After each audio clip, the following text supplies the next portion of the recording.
বউ নিয়ে আমি বাসায় উঠি, আমার বাবা মা আমাকে ত্যায্যপুত্র করে দিবে, বাবার সম্পত্তি থেকে আমাকে বঞ্চিত করে লাথি দিয়ে ঘর থেকে বের করে দিবে। বের করে দিলে কি হয়েছে? আমরা রাস্তা রাস্তা থাকবো, দরকার হলে ভিক্ষা করব। এই ফকিন্নি, তোর ভিক্ষা করার অভ্যাস থাকতে পারে, আমার ভিক্ষা করার অভ্যাস নাই, আমি ভিক্ষা করব না।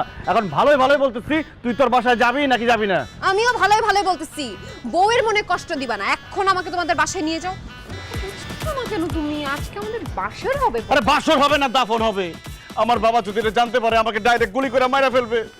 দেখো, তুমি তোমাদের বাসায় চলে যাও, আমি আমাদের বাসায় গিয়ে আমার আব্বা আম্মাকে বুঝায় কয়েকদিন পরে তোমাকে একদম ধুমধাম করে অনুষ্ঠান করে আমাদের বাসায় তুলে নিয়ে আসবো। আচ্ছা ঠিক আছে, তুমি কষ্ট করে একা বুঝাবা কেন? আমাকে নিয়ে যাও, দুজন মিলে আজকে বুঝাই।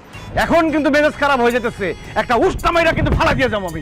আরে তুমি উষ্টা কেন? লাথি মারলেও আমার কোনো সমস্যা নাই। তুমি আমার স্বামী, তুমি আমাকে উষ্টা কেন? লাথি পর্যন্ত চাইলে মারতে পারো, কিন্তু আমি তোমাকে ছাড়া কোথাও যাইতে পারবো না।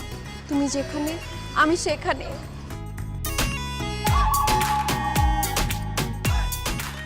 জান, তুমি আমাকে মাফ করে দিও। আমি তো বুঝতেই পারি নাই তুমি আমাকে এত ভালোবাসো। আমি তোমাকে বিয়ে করছি, তুমি আমার বউ, তুমি থাকবো আমাদের বাড়িতে, তুমি কেন বাপের বাড়িতে যাবা? তুমি যে শ্বশুর বাড়িতে থাকবা। আচ্ছা, তোমার পিছনে এই বেটা কে এমনি তাকায় আছে?